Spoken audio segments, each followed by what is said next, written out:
ADC নির্বাচনে একলা চলার নীতি বিজেপির। প্রার্থী তালিকা ঘোষণা করে রণহুঙ্কার মুখ্যমন্ত্রী ও রাজীবের। ত্রিপুরার স্বশাসিত জেলা পরিষদ এডিসি নির্বাচনকে সামনে রেখে রাজনৈতিক সমীকরণ এক নতুন মোড় নিল। জল্পনার অবসান ঘটিয়ে মঙ্গলবার আগরতলার কৃষ্ণনগরস্থিত প্রদেশ বিজেপি কার্যালয়ে আয়োজিত এক জনাকীর্ণ সাংবাদিক সম্মেলনে আনুষ্ঠানিকভাবে 28টি আসনের প্রার্থী তালিকা প্রকাশ করল ভারতীয় জনতা পার্টি। গতরাতের কোর কমিটির বৈঠকে গৃহীত একলা চলো নীতিকে বাস্তবায়িত করতেই এদিন কেন্দ্রীয় নেতৃত্বের সবুজ সংকেত পাওয়ার পর দ্রুততার সাথে এই তালিকা জনসমক্ষে আনা হয়েছে।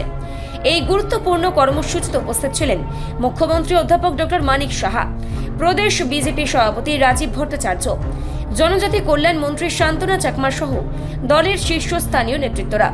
প্রার্থী তালিকা ঘোষণার পর মুখ্যমন্ত্রী মানিক সাহা তার বক্তব্যে পাহাড়ি অঞ্চলের সামগ্রিক উন্নয়নের উপর বিশেষ গুরুত্ব আরোপ করেন।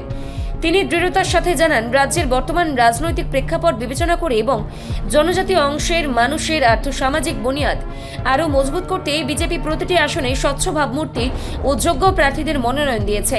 মুখ্যমন্ত্রীর কথায়, আমরা কোনো প্রতিহিংসার রাজনীতি নয়, বরং সুস্থ ও গঠনমূলক গণতান্ত্রিক লড়াইয়ের প্রত্যাশা করছি।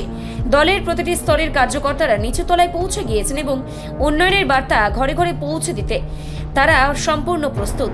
তিনি আরও স্পষ্ট করে দেন যে জনজাতি এলাকার দীর্ঘদিনের বঞ্চনা দূর করতে এবং এলাকার উন্নয়নের ধারা অব্যাহত রাখতেই বিজেপি একক শক্তিকে লড়াইয়ের এই কঠিন চ্যালেঞ্জ গ্রহণ করেছে।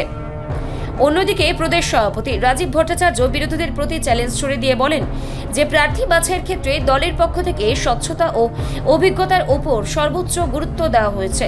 তার দাবি, বিজেপি এবার এডিসি নির্বাচনে বিপুল জনসমর্থন নিয়ে একক সংখ্যাগরিষ্ঠতা অর্জন করবে এবং সরকার গঠন করবে।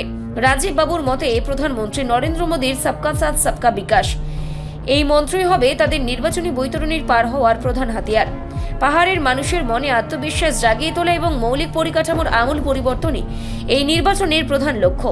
দলীয় সূত্রে জানানো হয়েছে, মনোনয়ন জমা দেওয়ার আনুষ্ঠানিক পর্বে মিটে গেলে এক মুহূর্ত সময় নষ্ট না করে পুরো দমে নির্বাচনী প্রচারে ঝাঁপিয়ে পড়বে পদ্ম শিবির। পাহাড়ের অলিগলি থেকে শুরু করে প্রত্যন্ত জনপদগুলোতে জনসভার পাশাপাশি নিবিড় জনসংযোগ কর্মসূচি গ্রহণ করা হয়েছে।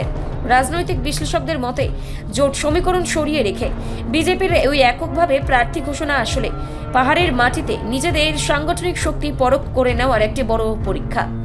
এই তালিকার মধ্যে দিয়ে একদিকে যেমন নবীনদের সুযোগ দেওয়া হয়েছে, তেমনি অভিজ্ঞ নেতাদেরও রণক্ষেত্রে সামিল করা হয়েছে।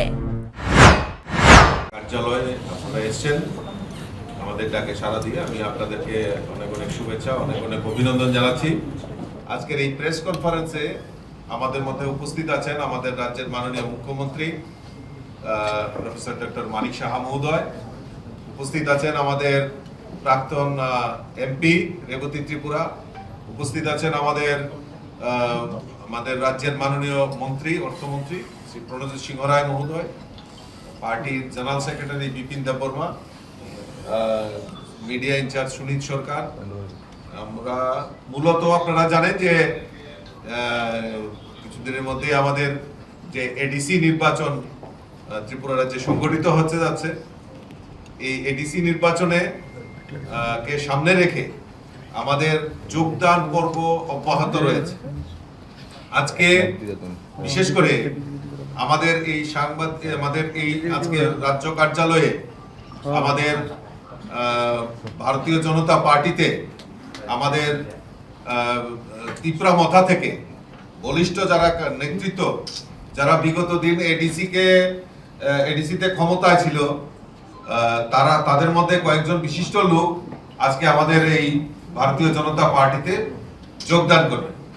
আরো অনেকেই রয়েছেন, পর্যায়ক্রমে তাদেরও যোগদান আমাদের ভারতীয় জনতা পার্টিতে হবে এবং আমরা বিশ্বাস করি, তারা বিশ্বাস করে যে নরেন্দ্র মোদীজির নেতৃত্বে যে বিকশিত ভারত আর আমাদের মুখ্যমন্ত্রীর নেতৃত্বে বিকশিত ত্রিপুরা, এই বিকশিত ভারত এবং বিকশিত ত্রিপুরা, এক ত্রিপুরা শ্রেষ্ঠ ত্রিপুরা গড়ার লক্ষ্যে একমাত্র ভারতীয় জনতা পার্টি ভরসা। আর এই ভারতীয় জনতা পার্টি পারে এই রাজ্যের জনজাতি বিকাশ করার জন্য। এবং আমাদের সরকারের যে মূল প্রাথমিকতা, আমরা বিশ্বাস করি, আমাদের মুখ্যমন্ত্রী বিশ্বাস করেন যে জনজাতিদের বিকাশের মাধ্যমে এই রাজ্যের উন্নয়ন সম্ভব।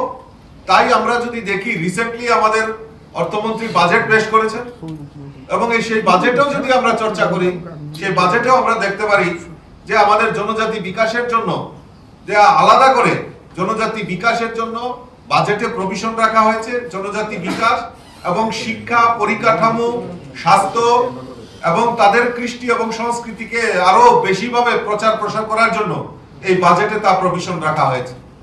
তো কাজেই এই যে এক ভারত শ্রেষ্ঠ ভারত আর এক ত্রিপুরা শ্রেষ্ঠ ত্রিপুরা, এই গড়ার লক্ষ্যে আমাদের বিগত কিছু কয়েক মাস ধরে আপনারা দেখছেন যে ভারতীয় জনতা পার্টিতে যোগদান অব্যাহত রয়েছে। আজকেও তার ব্যতিক্রমী নয়।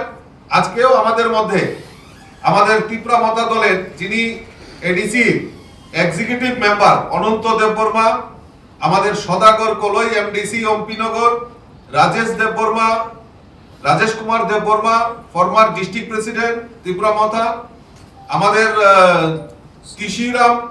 তোশিরাম রিয়াং, আমাদের সাব জোনাল চেয়ারম্যান দামছড়া, আমাদের Suryabasi Monson, ex zonal chairman Gomati district, তাদের নেতৃত্বে তারা আজকে আমাদের ভারতীয় জনতা পার্টিতে যোগদান করছেন।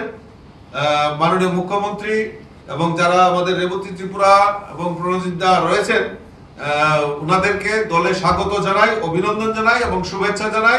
আগামী দিন আমরা সবাই মিলিতভাবে আমরা একসঙ্গে আমাদের এই ত্রিপুরা রাজ্যের জনজাতি বিকাশের জন্য একসঙ্গে আমরা কাজ করব। আমি ওনাদেরকে বলবো আপনারা রিপোর্ট সংবাদ প্রতীক্ষা।